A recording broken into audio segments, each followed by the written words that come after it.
There have been a few things that you've been meaning to tell me about crypto. Yeah. So cryptocurrency, okay. I believe in cryptocurrency. I believe in the future of cryptocurrency. But the thing that's starting to worry me is, I'm always worried about things going down. And what sometimes people forget is that things can go down. After the 2000 and 2001 dot-com crash, tech companies plummeted. The NASDAQ fell by almost 80% between the years of 2000 and 2002. After the 2008 crash, the real estate market fell between 80 and 95%, depending on where you lived. And so, before the dot-com crash, nobody thought internet companies could go down. Everybody was like, "Oh my God, the internet companies are the future. The internet is the future."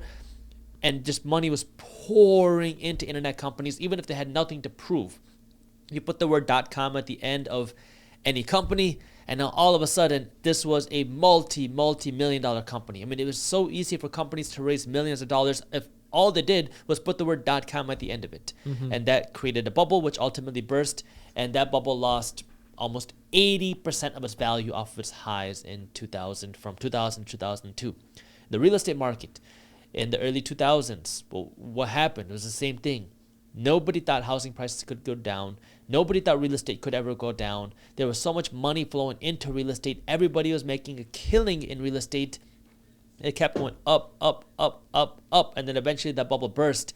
And then from 2008 to 2012, real estate prices plummeted. I mean, in some areas, we saw real estate prices fall by 95%. So homes that were selling for $100,000 were selling for $5,000, literally $5,000 for the entire price of the home in 2012. And so it's hard for somebody to kind of imagine what that feels like. If you invest $10,000 into something, it starts going up, you see it doing well, and then it starts to go down, and it goes down, and it goes down. Then your $10,000 goes to 9, goes to 8, goes to 7, goes to 5, it goes to 4, and then it goes to 2. Like, a lot of people are going to panic and they're going to sell because you bought at the high and then it goes all the way down, and then you get scared. You don't know what's going to happen. It can go down to 0. It's natural, right? If you see your investment fall by 80%, you're going to be scared. You don't know what's going on. And so the thing that I want to talk about with cryptocurrency is, there's a lot of future with cryptocurrency.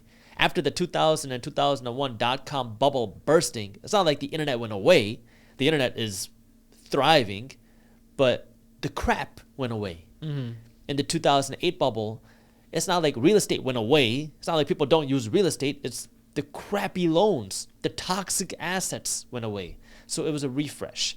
And so now when we talk about what's going on with cryptocurrency, it's impossible to know where you are in a cycle.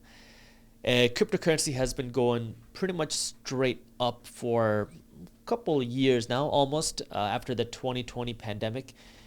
But what you got to remember is nothing can go straight up forever, and cryptocurrency is more volatile than a lot of asset classes. Now, does this mean that we're going to see an 80% price drop in cryptocurrency? I don't know. I mean, it's impossible to predict that.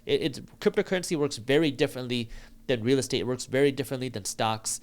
But what you have to be aware of is there's obviously risks. And so when you're investing in cryptocurrency, nothing can go straight up forever. The reason why I'm talking about this now is because who is the demographic of investors in cryptocurrency? Well, you have institutions coming in, you have your bigger players coming in, but you have a whole group of people, younger investors, first-time investors, people who are starting to invest their money, and they're pouring a lot of their money into cryptocurrency. In some cases, their life savings. In some cases, they're going into debt. There's a lot of people that are refinancing their homes and putting this cash into crypto. There are some people that are going into credit card debt, pulling out cash and putting this money into crypto. Now, I get it. You believe in cryptocurrency. That's fine. But I just want you to understand the risks, because nothing can go straight up forever. Not crypto, not real estate, not stocks. It doesn't matter what we're talking about. I believe in crypto. I own cryptocurrency. I have a dollar cost average system in cryptocurrency. Now, I believe in the blockchain. I believe in the technology, but I don't think it's going to go straight up. I think that it's very possible that we could see something similar like the 2001 style dot-com crash in the cryptocurrency market. I don't know how likely it is. Is it impossible? No. So it's more likely than zero. Between 0 and 100%, where is it? I don't know. But it is possible. And what makes that possible is you have a lot of exuberance, a lot of people that are very excited about cryptocurrency. You have debt in cryptocurrency. People are leveraging and they're using credit card debt, refinancing their home to put their cash into crypto. Now, crypto debt itself works very differently than stock market debt. We can talk about that in just a second. But there is a lot of people that think that cryptocurrency will never go down. And I get it, right? I mean, I understand why people think that cryptocurrency is the future. I think there's a lot of tech use in blockchain. I think there's a lot of power behind Bitcoin. There's a lot of power behind the technology behind Ethereum and some of these other cryptocurrencies. There's a lot of power here, but that does not mean it's going to go straight up. And so if, I don't know when or what or whatever, but if things do take a turn for the worst, you have to be prepared. And if that does happen, what does that mean? It's a cleansing. It's a cleansing of the crap. Because there's a lot of crap out there, even in the cryptocurrency space.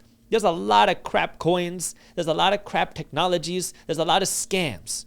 It's a fact. Whenever people get excited, they want to, people see people pouring their money into anything, you're going to see scams. You're going to see crap pop up. And we're seeing that happen. We're seeing a lot of crap pop up.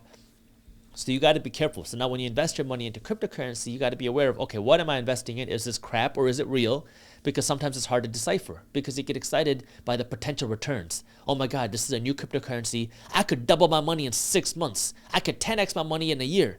Sounds exciting. And maybe you can, because we have some opportunities in cryptocurrencies. We've seen some opportunities where coins have shot up. I mean, look at Shiba Inu.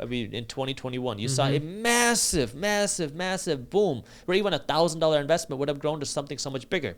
A lot of volatility, a lot of risk. Is this sustainable? I don't know. I'm not here to tell you which coin and how risky to be, but what I'm trying to get you to understand is there is a risk. And so when you're investing your money into things like crypto is speculative. It is risky. We don't know what's going to happen to it. I believe in it. I think there's power in it, but I could be wrong. But you have to understand that there's risk associated with any investment that you make, whether it's stocks, whether it's real estate, whether it's crypto. Crypto itself has its own fair share of risk because now it's very volatile and it's more speculative than things like real estate, right? If I buy a home, I know exactly what its value is. It's a shelter over my head. I can rent it out to somebody else. There's value in the bricks. There's value in the windows. There's value in the granite, in the countertops. So that home has value. When I invest in Amazon, I know what the value is. I own a piece of a company that is selling products on the internet. Amazon has their other softwares and services that they offer. I know exactly what I'm getting. When I invest in Bitcoin, okay, what am I investing in? I'm investing in the future currency potential, people using Bitcoin as an exchange. I'm investing in the network. I'm investing in the infrastructure. Same with any other cryptocurrency, right? I'm investing in the use. But if people start to lose faith in it, which is possible. I mean, you could see you see upswings, downswings. If people lose faith in it and you start to see a slowdown in the economy and people pull their money out and Bitcoin prices fall or cryptocurrency prices fall, and this triggers more people to now panic and sell, that can cause it to go down even more. So this is the things you have to be aware of, that nothing can go straight up. And you just need to be aware of what's going on. And while, yes, cryptocurrency, I think, will have a lot of applications and use in the future, that does not mean it's going to go straight up. And so you just got to be aware, because there's a lot of excitement and there's a lot of people who think cryptocurrency and Bitcoin can never go down just because it's scarce. There's 21 million Bitcoin, so it can never go down. That's not the case. If people sell, if you have more supply than demand, meaning if more people are selling than buying, that can cause the price of it to go down. So yeah, over the long term, there's a lot of upside, but that doesn't mean it's going to go straight up. I mean, you see 30% swings like within a week sometimes. Mm-hmm. But you have to be aware that if things go down, what does this mean for you? It's going to, the whole idea of a crash, it's a way to refresh, to cleanse out all the crap. And so this is where, again, your education, you got to know what the crap is. You got to know what the good is. And if you see that crash happen, that's an opportunity for you to come in and buy the good, not buy the crap. If you enjoyed this short clip from my longer videos, here's another clip that I think you'll love. And while you're at it, if you're interested in learning more about how to start generating passive income, our team put together an amazing guide on how to start generating passive income for free. All you gotta do is click that button right over there. Thank you for watching, and as always, keep hustling.